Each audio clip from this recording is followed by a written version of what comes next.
মানুষ মুসলমান আমরা কারে তাআত করতেছি? আল্লাহ রাসূলের উলিল আমরি মিনকুম। হ্যাঁ, উলিল আমরি মিনকুম তো মানুষের তো আনুগত্য করতেছি, কিন্তু এখানে মানুষের আনুগত্য করার ব্যাপারে শর্ত আছে। আল্লাহর আনুগত্য করার ব্যাপারে কোনো শর্ত নাই। চোখ বন্ধ করে সামিআনা ওয়া আতা'না, শুনলাম এবং মানলাম। রাসূলের আনুগত্য করার ক্ষেত্রে সামিআনা ওয়া আতা'না, শুনলাম এবং মানলাম। কিন্তু উলিল আমরি মিনকুম, উলিল আমরি মিনকুমের মধ্যে শর্ত আছে। ডেস্ক হলে একটু ভালো হইতো। শর্ত হলো, নোট নেন আপনারা, শরীয়তের সুস্পষ্ট বিধানের পরিপন্থী নয় এমন সব কাজে আনুগত্য করতে হবে। শরীয়তের সুস্পষ্ট বিধানের পরিপন্থী নয় এমন সব কাজে আনুগত্য করতে হবে। আনুগত্য কেবল মারুফ কাজে। কি কথাটা বুঝলেন? সৎ কাজে। উলিল আমরি মিনকুম, যিনি আপনার আমির হবেন, যিনি আপনার দায়িত্বশীল হবেন। আল্লাহ রাসূলের উপরে কিন্তু কোনো শর্ত নাই। আগে বলছিলাম আমি, আল্লাহ রাসূলের উপরে কিন্তু কোনো শর্ত নাই, কিন্তু উলিল আমরি মিনকুম, যিনি আপনার রব হবেন, যিনি আপনার আমির হবেন, যিনি আপনার দায়িত্বশীল হবেন, তার উপরে শর্ত দিয়ে দেওয়া হয়েছে শরীয়তের সুস্পষ্ট বিধানের পরিপন্থী নয় এমন সব কাজে আনুগত্য করতে হবে। আনুগত্য কেবল মারুফ কাজে। 2 নম্বর, স্রষ্টার অবাধ্য হয় কোন সৃষ্টির আনুগত্য করা চলবে না। আল্লাহ একটা বিধান দিয়ে দিয়েছেন, আমি দায়িত্বশীল হিসেবে তার পরিপন্থী বিধান আপনাকে দিচ্ছি, পরিপন্থী আপনাকে নির্দেশ দিচ্ছি, এটা আপনি মানবেন? লা মুআশিয়াতিল খালিক, কোন রকম কোন সৃষ্টির কোন আনুগত্য করা যাবে না। 3, গুনাহের নির্দেশ না দেওয়া পর্যন্ত নেতার নির্দেশ শ্রবণ ও পালন প্রত্যেকের জন্য অবশ্যই কর্তব্য। গুনাহের নির্দেশ দেওয়া হলে আনুগত্য পাওয়ার অধিকার তার নেই। কি কথাটা বুঝলেন? গুনাহের নির্দেশ না দেওয়া পর্যন্ত আপনাকে তাকে তার আনুগত্য করতে হবে, আপনার ইচ্ছা হোক বা অনিচ্ছা, আপনার পছন্দ হোক সে বা আপনার পছন্দ নাই হোক।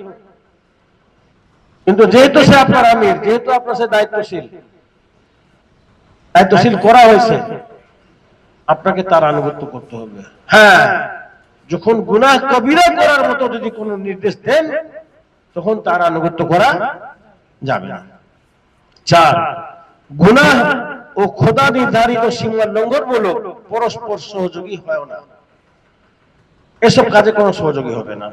এই প্রসঙ্গে হযরত ওমর ফারুক বলেছেন, বন্ধুগণ, তোমাদের কেউ যদি আমার নীতি বা কাজকে বক্র দেখে, তাহলে আমার এই বক্রতাকে সোজা করে দেয়, তার কর্তব্য হয়ে দাঁড়ায়। উমর রাদিয়াল্লাহু তাআলা আনহুর উপর যখন খেলাফতের দায়িত্ব আসলো, তখন তিনি সাথী সঙ্গীদের সামনে ভাষণ দিয়েছিলেন। সে ভাষণের কথা তিনি বলেছিলেন যে আমি মানুষ, আমি আল্লাহকে ভয় করি, আল্লাহ রাসূলকে মহব্বত করি, তারপর কিন্তু আমি মানুষ, আমার ভুল হবে। এখন তোমাদের দায়িত্ব হচ্ছে, তোমাদের হাজার হাজার চোখ, ভুল দেখলে তোমরা আমাকে শুধরাই দিবা, সোজা করে দিবা। এই দায়িত্ব আপনাদের।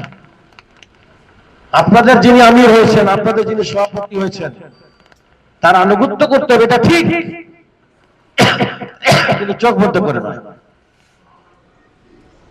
তিনি যদি সংগঠনের গঠনতন্ত্র, সংগঠন পদ্ধতি বই পড়ছেন আপনারা?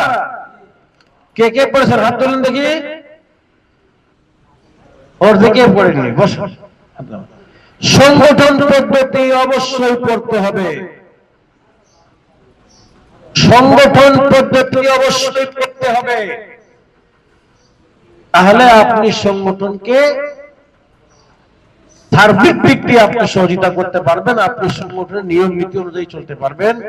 আপনার দায়িত্বশীল যদি সংগঠনের বাইরে যদি কোনো চিন্তা ভাবনা করে, আপনি ওনাকে শুধরে দিতে পারবেন, ওনাকে সহযোগিতা করতে পারবেন। কিন্তু সংগঠন পদ্ধতি যদি আপনি না পড়ে থাকেন, তাহলে আপনি কিভাবে বুঝবেন যে আমার আমির আমাকে সঠিকভাবে নিয়ে যাচ্ছে সংগঠনের, না বেলায় নিয়ে যাচ্ছে? আপনি বলতে পারবেন না।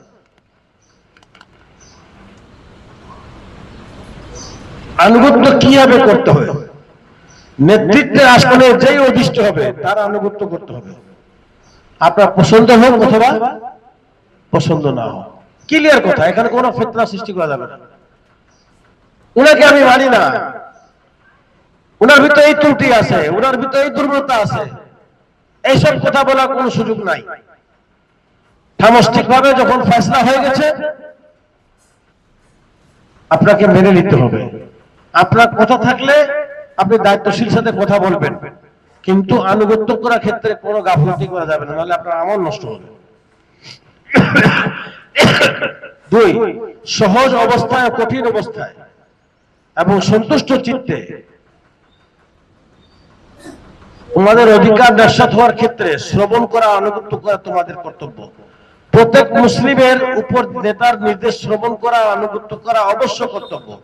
তাই তার পছন্দ হোক বা অপছন্দ হোক, যতক্ষণ পর্যন্ত না আল্লাহর নাফরমানি নির্দেশ দেয়, আল্লাহ নাফরমানি নির্দেশ দেওয়া হলে তা শ্রবণ করা, আনুগত্য করা যাবে না। ব্যক্তির পরিবর্তনে আনুগত্য পরিবর্তন হবে না, পরিষ্কার। আপনার পছন্দ হোক বা না পছন্দ হোক, আমি বলেছি দায়িত্বশীল যখন ঠিক হয়ে গেছে, আপনাকে তার আনুগত্য করতে হবে। এর বাইরে আপনার যাওয়ার কোনো সুযোগ নাই। বাইরে গেলে আপনি সব থেকে বঞ্চিত হবেন, সংগঠনে আপনি বিশৃঙ্খলা সৃষ্টিকারী হবেন, সংগঠনে একটা অস্বাভাবিক পরিবেশ তৈরি হবে। মুহাম্মদ সাল্লাল্লাহু আলাইহি সাল্লাম একজন রাসূল মাত্র ছিলেন, তার পূর্বে আরো অনেক রাসূল অতিক্রম করেছেন। যদি তিনি মরে যান বা নিহত হন, তাহলে কি তোমরা আবার পিছনের দিকে ফিরে যাবে? এখানে উদাহরণ দেওয়া হচ্ছে যে অনেক দায়িত্বশীল আপনার পছন্দ মতো ছিলেন, আপনি ওনার আনুগত্য করছেন, খুব সক্রিয়ভাবে ভূমিকা নিয়েছেন, খুব অ্যাক্টিভ ভাবে কাজ করেছেন, কিন্তু এখন যিনি দায়িত্বশীল হয়েছেন উনি আপনার পছন্দ না। এখন আপনি আপনার কাজে আপনি নিষ্ক্রিয় হয়ে গেছেন। আগের মতো আপনার কাজে স্পিড নাই, আগের মতো আপনার কাজে মন নাই। ভাই ভালো লাগে না, ভাই ভাই ওনার আমার পছন্দ হয় না, ভাই ওনার কাজ করবো আমার কিন্তু ভালো লাগে না। এখানে কি বলা হচ্ছে যে আল্লাহ রাসূল মারা যান বা নিহত হন, তাহলে কি তুমি আল্লাহর যে আনুগত্য তার থেকে তুমি পিছিয়ে চলে যাবা? আমি তো ইসলামী আন্দোলন করে কার জন্য? আল্লাহকে খুশি করার জন্য, আল্লাহকে রাজি খুশি করার জন্য। এজন্য কে দায়িত্বশীল আসলো, কে দায়িত্বশীল আসলো, আমার পছন্দ হলো কি হলো না, ওটা আমার কাছে বিষয় না। আমি তো আনুগত্য করে যাবো। তার ইসলাহ করার জন্য যে প্রসেস আছে সে ইসলাহ করবো, যদি এরকম কোনো ত্রুটি থাকে। কিন্তু আনুগত্যের ক্ষেত্রে আমি কিন্তু কোনো কমতি করব না। সম্মানিত ভাইরা, এখন নেতৃত্বের মধ্যে যদি আপনি ত্রুটি দেখেন, তাহলে কি করবেন? ধৈর্য ধারণ করতে হবে, তারা ওরা করা যাবে না। মানুষ তো, মানুষের ত্রুটি থাকবে। রাসূল সাল্লাল্লাহু আলাইহি ওয়াসাল্লাম প্রতি একটি প্রশ্ন উত্তর, হে আল্লাহ রাসূল, আমাদের উপর যখন এমন আমির ক্ষমতা আসীন হবে যারা তাদের অধিকার আমাদের নিকট থেকে পুরোপুরি আদায় করে নিতে চাইবে এবং আমাদের অধিকার দেবে না, তখন আমরা কি করব? রাসূল সাল্লাল্লাহু আলাইহি ওয়াসাল্লাম প্রশ্নকর্তার প্রতি ভ্রুক্ষেপ করলেন না, সালামা আবার জিজ্ঞেস করলেন। রাসূল সাল্লাল্লাহু আলাইহি ওয়াসাল্লাম বললেন, তোমরা শ্রবণ করবে, আনুগত্য করে যাবে, কারণ তাদের বোঝা তোমাদের, তাদের উপর, তোমাদের বোঝা তোমাদের। পরিষ্কার হাদিস। আনুগত্য বাইরে যাওয়ার কিন্তু আপনার কোনো সুযোগ নেই। সে দায়িত্বশীল যদি কোনো তার আমলে যদি ভুল থাকে, সেজন্য সে আল্লাহর কাছে দায়ী হবে। আপনার তো আমল নষ্ট হবে না। আপনার আমল নষ্ট হবে? আপনার আমল নষ্ট হবে। এই জন্য আনুগত্য করার ক্ষেত্রে আপনার এইসব ক্ষেত্রে কোনো ওসিলা, কোনো ওজুর, নিষ্ক্রিয় হওয়ার কোনো যুক্তি নাই। এখন আনুগত্য করার ক্ষেত্রে এখানে শর্ত আছে, নিঃশর্ত।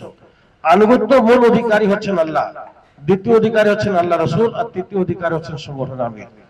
এটা আমি আপনাদেরকে বলেছি। কি কি বিষয়ে আনুগত্য করতে হবে? নেতার আদেশ ও বক্তব্য। নেতা যিনি আদেশ দিবেন তার আদেশ ও বক্তব্য আপনাকে আনুগত্য করতে হবে। সংগঠনের নির্দেশ, পরিকল্পনা ও সিদ্ধান্ত, এটা আপনাকে পুরোপুরি মেনে চলতে হবে। আনুগত্যের পদ্ধতি কি? নিজের উদ্যোগে নির্দেশ জেনে নেওয়া, ভালোভাবে বুঝে নেওয়া, শ্রবণ করা, কাজের পদ্ধতি সম্পর্কে স্পষ্ট ধারণা নেওয়া। 4 নম্বর হচ্ছে কাজ বেশি হলে গুরুত্ব অনুযায়ী ক্রম ঠিক করা। 5 গুছিয়ে নিয়ে পরিকল্পনা অগ্রসর হওয়া। 6 অবস্থাপনা দায়িত্বশীল বানানো। এই যে আপনারা দায়িত্বশীল, আপনাদের কাছে একটা সার্কুলার আসলো, এই কাজ আপনাদেরকে করতে হবে।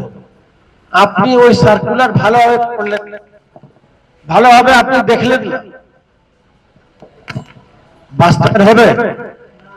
দায়িত্বশীলদের ওই নির্দেশ বাস্তবায়ন হবে? যখন বাস্তবায়ন হবে না, তাহলে আনুগত্য হলো? আনুগত্য হলো? হলো না। তাহলে আপনার কাজটা কি? প্রথম কাজ হলো যে সার্কুলার আসছে, যে মেসেজ আসছে, ওটাকে একবার না, 2 বার না, 3 বার পড়া। আমাদের হযরত মাওলানা আবুল কালাম মোহাম্মদ ইউসুফ রাহমাতুল্লাহ আলাইহি,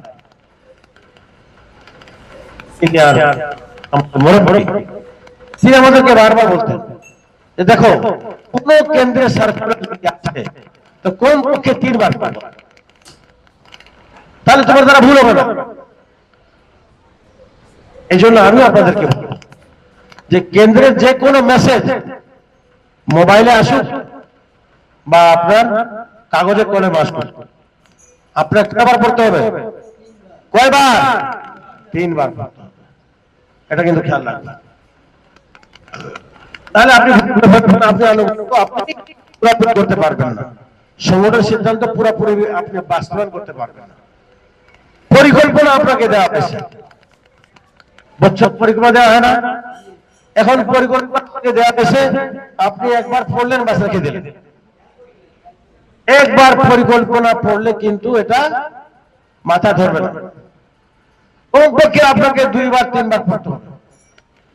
তারপর আপনার যে টিম আছে, আপনার ওয়ার্ড টিম আছে, ইউনিটের টিম আছে, সেখানে যে বসতে, সেখানে পড়তে হবে এবং সেটা বাস্তবায়ন করার জন্য যা যা দরকার সেটাকে আপনাকে সিদ্ধান্ত নিতে হবে। সম্মানিত ভাইরা,